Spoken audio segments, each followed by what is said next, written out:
think so. Are we good? So, this is the first of its kind. I love it. We're throwing a couch in an exhibit because I want to learn more about this exhibit. And I think that this is one of the most exciting areas, at least for me. You are one of the guys when it comes to Astrophilately. Can you introduce yourself, please, David? Sure. I'm David Ball. Yeah. I'm the president of the American Airmail Society, and I represent to the World Federation for Exhibiting. I'm the American representative for Astrophilately. Now, Astrophilately, to me, the entire space race was documented and captured through postage stamps and postal history. Would you disagree with that? Oh, no, absolutely. And it's fascinating. I mean, it's not just first day covers, but you have envelopes that were carried on the ships and on the helicopters and carried into space, into the moon. It's wonderful. Astrophilately, yeah. For people that don't know. Yeah. Astro is space, philately, stamp collecting. So Astrophilately is telling the story of the exploration of space through postage stamps. And unlike a number of other exhibits where you might be concerned about routes and rates and auxiliary markings and things like that, we're concerned about the postmark. The postmark tells you everything. So you want the postmark from the post office that's closest to the event that's controlling. So for example, let's say if I wanted to tell the story of first Americans to walk on the moon, I could tell you that in 3 envelopes. First one you'd have to have canceled on July 16, 1969 at the Kennedy Space Center, because that's where the rocket takes off. But when you're walking on the moon, it's not controlled in Florida, it's controlled in Texas. So now for July 20th, 1969, you have to find a cancel that was canceled in Houston. Okay. All right, because that's where mission control is. But the story's not really complete until the astronauts are rescued, because before the shuttle, they landed by parachute in the water, and the Navy would come by with an aircraft carrier. So you'd need an envelope that was canceled on July 24th, 1969 on the USS Hornet. So with 3 envelopes, with 3 postmarks, nothing to do with stamps, doesn't really even need a cachet or an autograph. With 3 postmarks, I've told you a technical story. And that actual material, isn't that hard to get? It's not impossible to get, right? The USS Hornet, is that a tough one? It's not. It's not. So to give you an idea, for the USS Hornet, they canceled 250,000 envelopes. Oh. Okay. So if you wanted to buy one of those, you go on eBay, you can get it for $5. Yes. All right? Not difficult to do. Now, if you wanted to get one from Alan Shepard's first flight in 1961, very difficult, worth thousands of dollars. The number of philatelic ones that exist is 44. So maybe you have 5,000 collectors that are looking for 44 envelopes. So depending on what story you want to tell, it's easy, it's not easy, it's expensive, it's cheap. Is that because they hadn't yet caught on that we can do this as a collecting experience for Perhaps, the space? I don't know. The space race? I don't know, but that's the way it is. There were 44 of those. There are 250,000 of those. Jeez. Okay. And you have an outstanding collection that you are exhibiting here at Boston. That's right. Right. How many frames? This is 8 frames, and they've just put up the ribbons, so we've got the results. How did it do? It did well. Astrophilately is kind of new for stamp collecting. I mean, we've been exhibiting for 100 years, but the space race only started in 1957. So it's relatively new, and it doesn't necessarily get the same gravitas that I think it should have. Well, before you walk me through it, Sure. What is the effort required to put an exhibit like this? What kind of work do you have to put into to get these frames all ready? Well, first you have to find the material. Yeah. And you find it at stamp shows. You find it on eBay, HipStamp, and trading with collectors. And once you have that material together, then we create it digitally first with all of the captions, and then we mount it and we put it up in the frames. And this hasn't been something you've been doing for a year. This is... For a while. For a while. I've enjoyed it for a long time. For a very long time. Well, tell me about your exhibit. Well, it starts, it's Americans in space, Gemini, Mercury, Gemini, and Apollo. And so it starts out with monkey flights, because we needed to qualify the rockets. They were sending up people in intercontinental ballistic missiles. They just put a capsule on top of an ICBM, and these guys would ride these rockets. These are test pilots. And so to qualify those, we put up monkeys. The Soviets put up dogs. We've tried putting pigs in space, you know, all kinds of stuff. So it starts out with monkeys. Then we have the first orbital flights, John Glenn, the Mercury program. And the purpose of Mercury was to see if we could get a guy in space for a day. But if you wanted to go to the moon, it requires a lot more things. So going to the moon takes a couple of days. You want to stay there for a day, then come back. So it's like a week-long mission. So for that, you need to be able to do rendezvous and docking and have fuel cells that last a long time and have enough oxygen. So that's why we had the Gemini program, a two-man program. So you'll see it starts out with the monkeys and the one-man flights, and then we have the two-man flights, and then Apollo, which is going to the moon. Oh, wow. And so what are some of the special items then, some of the treasures in your exhibit? Well, when you come to the show, you'll see the stuff that's in the red boxes, and those are interesting ones to look at. They're either rare postmarks or just scarce. Scarce? Yeah.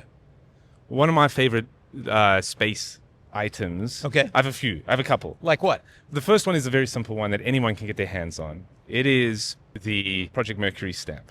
Oh, yeah. It is a gorgeous 1962. Yeah. item. And the story behind it, especially the postal story behind it, the secretive artwork that happened. Tell me what you know about it. It's a great story. So hopefully you know more, because maybe I don't know. Maybe you know more. I don't know. I do know. So it's Project Hush Hush. Hush Hush, yeah. Go ahead. Yeah. Going ahead, and the actual designer or the engraver of the stamp was doing this after hours. His wife didn't even know what was going on That's at night, working on this project, because, you know, God forbid something happened, this stamp would not be able to be released if something bad happened, right? Right, and even after they made it, they sent it the post to 305 post offices, and they said, "Don't open this up. We're not going to tell you what it is." And only if it was successful did they want to do it. If we had a big black eye, you know, maybe we would have just we would never have known about it. Probably not. We might never have known about it. That's but right. Of course, it was a successful mission. It was great. And people love that stamp. That stamp, I see it on T-shirts, I see it on posters. Millions of first day covers. Millions of first day covers. It is a gorgeous stamp. And there are two other wonderful stamps. One is a Satenant. That's from the Gemini program. So you've got the Ed White, who's floating outside the capsule, and you got the capsule. So those two stamps, that was in 1967, and that's when I started collecting. Oh, in 67. okay. And that was the first stamp I got at the post office. I love those stamps. And then there's the Apollo 11 stamp, right? And with that, they took the die to the surface of the moon. So that all of the stamps that you buy, the Apollo 11 stamps, were made from the die that landed on the surface of the moon. Here are some hyper-accurate gloves that were made by a Hollywood costumer who does the spacesuits for like if the Smithsonian wants a reproduction, or space movies and things like that. Ryan Nagata on the West Coast, and he does remarkable stuff. Here you can see, this is Neil Armstrong's checklist to make sure that he remembered to you know, get up a contingency rock sample, and, you know, all the different things that he's supposed to be doing. Yeah. Yeah. Oh, that's fantastic. Oh, I can actually put them on? I don't know. Can you get your hand in there? Can you feel it's plastic on the inside? So this is pressurized on the inside. Can you imagine? I mean, how much work could you do? Not With much, that? right? No. And they did a first day ceremony on the moon in Apollo 15, Wearing similar gloves, with these gloves. Yeah, right. Because that's a very famous moment in space postal history. That's right. And he was using a cancel. Yeah. You know, and somehow you can see the complication. I don't know how. I don't know to get that on. I'm very proud to have the opportunity here to play postman and pull out a cancellation device. Cancel this stamp. There's August the 2nd, 1971, first day of issue. Dave, this is Houston. Go ahead. Roger, we're wondering if you could use that to mail home an ounce of rocks, please. Ounce? All right. I'll do that. I bet we could. I was thinking we should shake hands, but we should do it with Neil Armstrong's gloves. Let's see if we can do it. There we go. Neil Armstrong's gloves. I have bigger hands than Neil Armstrong, I guess. I guess these are all custom made to to their size. That's incredible. So you collect also items that aren't necessarily postal history, but things like this that can actually help tell a story, right? Is that what it is? I'm mostly an astrophilatelist, but I saw this guy's work, and I can't resist. contacted him, and I said, I have to have a pair of those. You couldn't resist. So, oh yeah. Fantastic.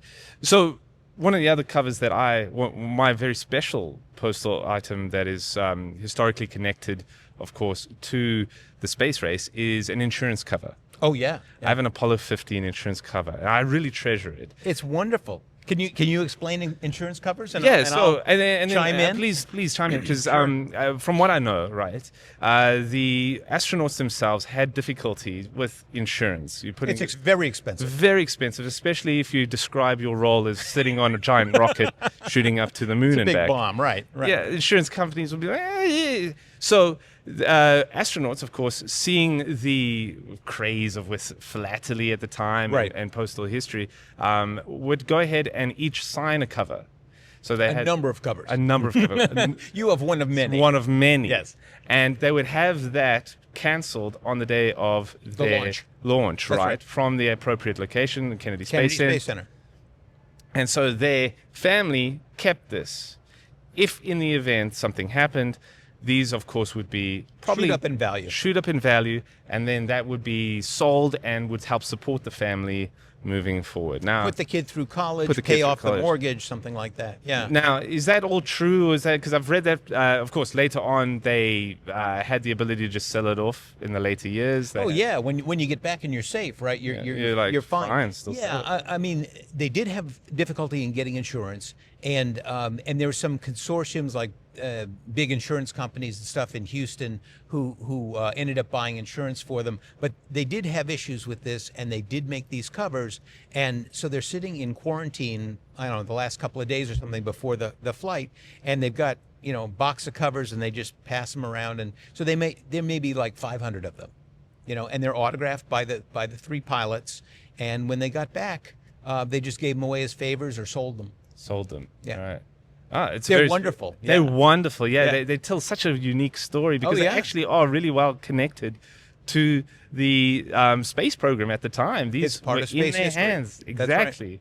It was actually what helped them sleep at night to a degree, right? I think so. Yeah. I think so. When Neil Armstrong walked to the moon, I was 10 years old. And I remember thinking in that moment that my life was divided into two things: before we walked to the moon and after. And for the longest time afterwards, someone would say, we can put a man on the moon, but we can't empty the garbage on time, yeah. or whatever. We had a high watermark. Anything that we wanted to do, if we worked together and we tried hard, we could get it done. Yeah. And then with the shuttle, we were just kind of flying around 135 times. But we're in an exciting period now with SpaceX and Blue Origin and all of these people that, we're going to go to Mars, and it's an exciting time to collect again. In the 80s and 90s, I thought it was kind of boring, but it's exciting again. Okay, and so we anticipate, especially with Artemis 3 and 4 around the corner, or hopefully, that there'll probably be a lot more. Well, there are Artemis covers. There are being Artemis made. covered. Yeah, and That's they're not taking them on Artemis. After Apollo 15, there was a Scandal. There was a scandal. There was a scandal. With Apollo 15. they took a bunch of covers to the moon.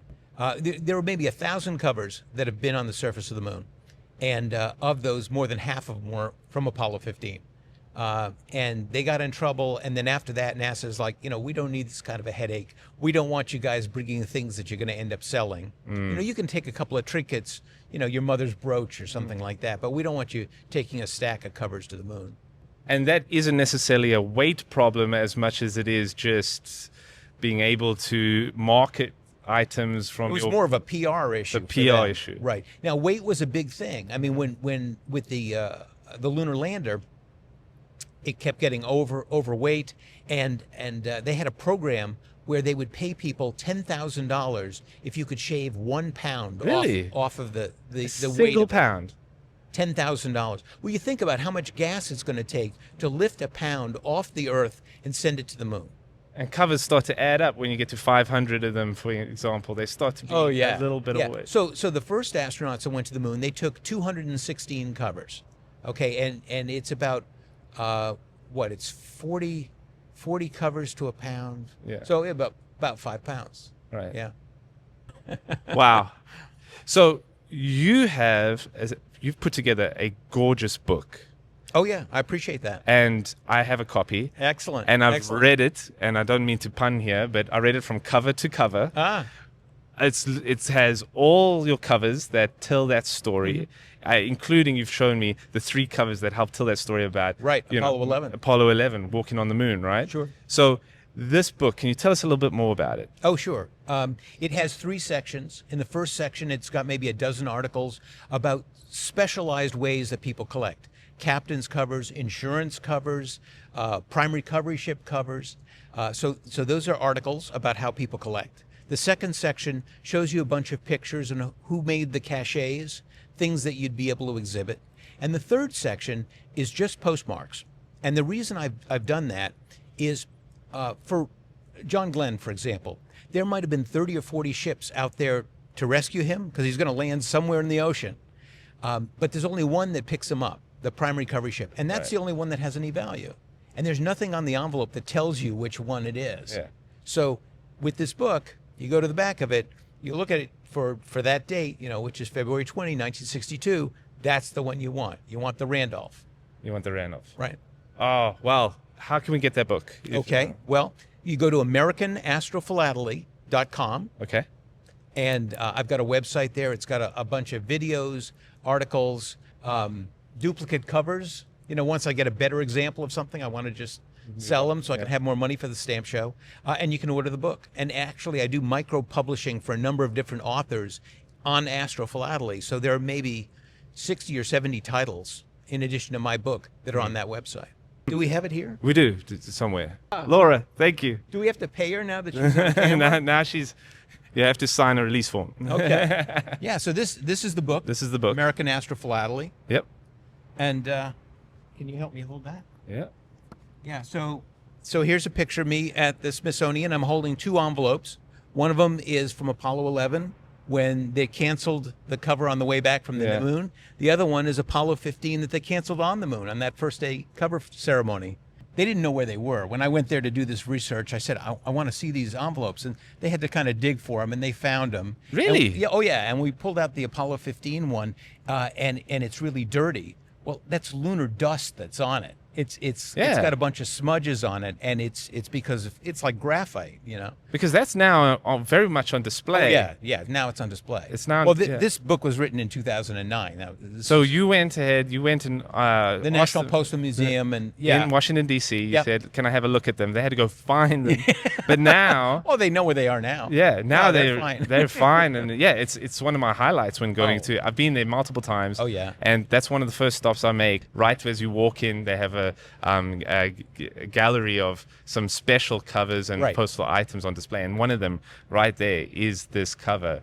Yeah, and of the Smithsonian's, there were 17 or 18 Smithsonian's. The number one is Air to Space. Of all of the places that people visit when they go to the Smithsonian, they go to Air and Space. Yeah, I love that one as well. Yeah, I do too. Yeah, after the Postal Museum.